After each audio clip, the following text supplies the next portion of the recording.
What is up guys, Alex here from Tech Labs, and the biggest question for today is the iPhone 5 still worth it in 2016?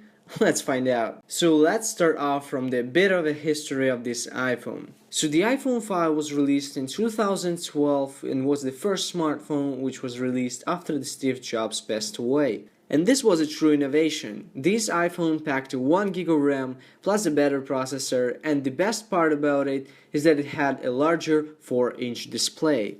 Most of the people were shocked when Apple introduced this large smartphone, but later everyone got used to it and were willing to buy this phone as fast as possible. This huge display actually convinced me buying this exact phone, and I was totally fine using it. It was a better experience than the iPhone 4 that I had before.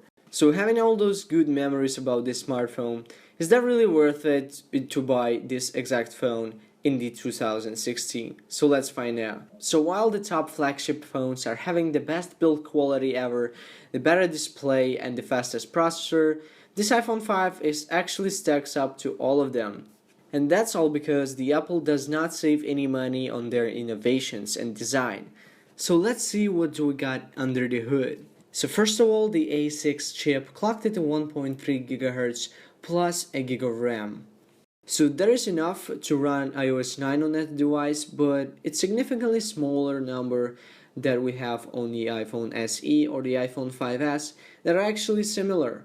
And if we compare the Geekbench scores, we got approximately 700 for the single core and 1200 for the multi-core score for the iPhone 5 versus the iPhone's SE 2500 for the single core score and 4400 for the multi-core score, which is just smashing the iPhone 5 on paper.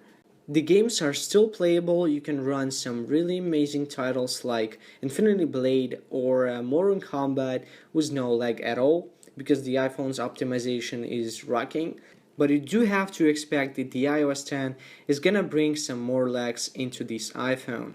The thing that impressed me a lot is how Apple actually supports all those old models. There is an Apple Watch companion app on the iPhone installed in the iOS 9. You can basically pair any Apple Watch with this iPhone and use it just fine.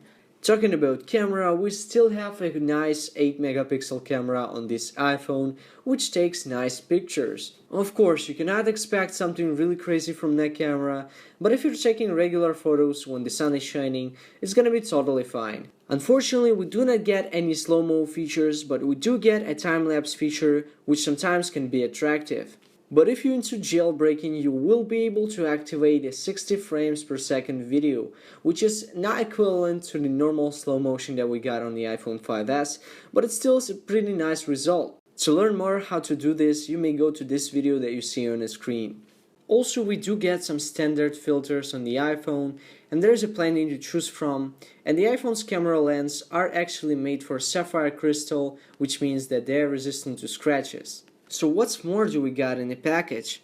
You have to remember that this iPhone is actually packed with the lightning cable and the lightning port in itself. And this is a standard for all the new iPhones that are coming out, and probably will be a standard for the new iPhone 7.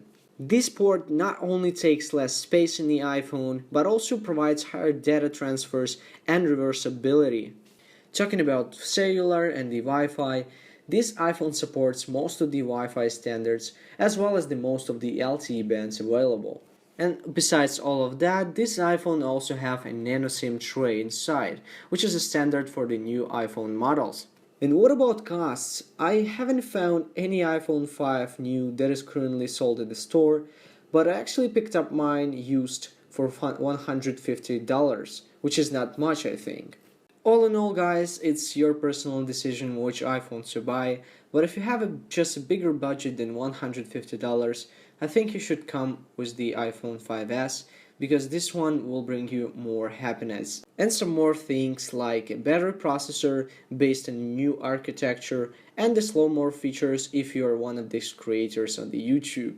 And yeah guys, so that's pretty much it for today. Make sure you hit that like button if you like that video. Also stay tuned for more videos like that, and this was Alex with you from Tech Labs, and I'm gonna catch you guys in the next one. Peace out.